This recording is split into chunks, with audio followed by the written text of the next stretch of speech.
So last question regarding like just your general work with GOAL. I know you've worked with some elite and pro runners in the past. So when a pro runner's injured, obviously their rehab's going to look a little different than someone with a full-time job. So let's say a pro runner has Achilles tendonitis. What might their rehab process look like? And maybe also including more than just physio, like what are they doing with other providers to help them get back to their normal training? Yeah.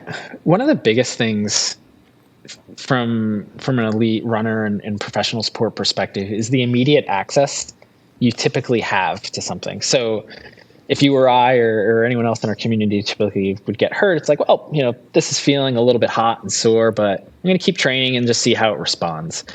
And we don't really tell anybody. Whereas, if one of the elite runners gets injured, their athletic trainer, their physio is at the track with them. Usually if it's a team training, sometimes if they're training remotely, it's different.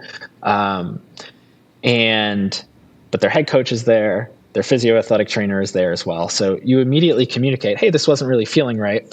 Your coach, using his skill set, can either modify training or just watch you during training, see if anything's changing or that's impacting the way you move. And then you have immediate triage there too to assess it and potentially refer you to a team doctor or something like that. So part of I think what helps so much is just that access you have to different things at a quicker rate.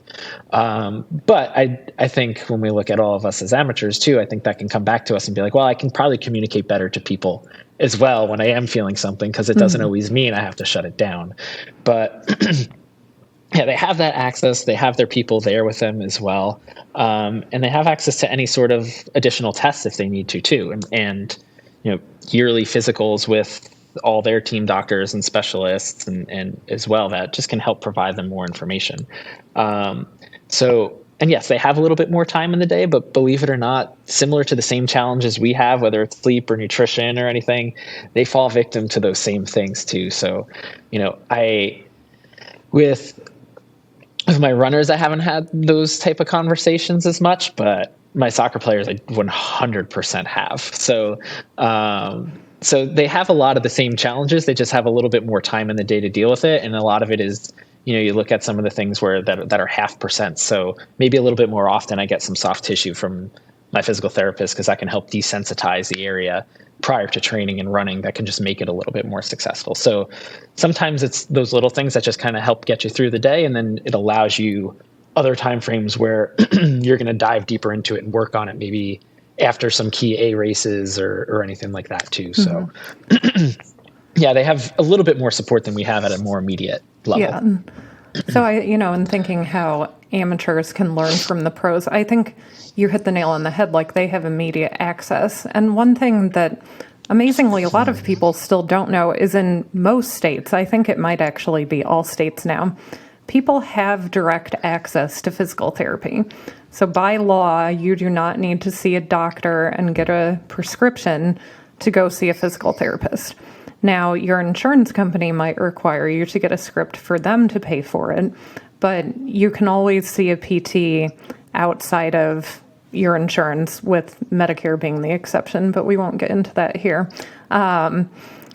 without waiting to see a doctor. So I think people who are amateur runners who are starting to feel like a little twinge in their knee or their Achilles or their back, just go see your PT that and have them check you out. And it is better to get it looked at earlier than later.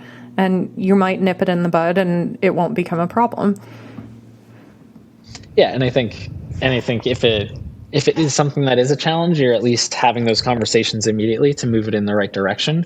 But yeah, as you said, with direct access, I always tell people, it's like you can literally walk right into our facility off the streets yep. and schedule an appointment. And if your insurance company does need more authorization or a script, usually it's after the initial evaluation, right. So they can certainly do that.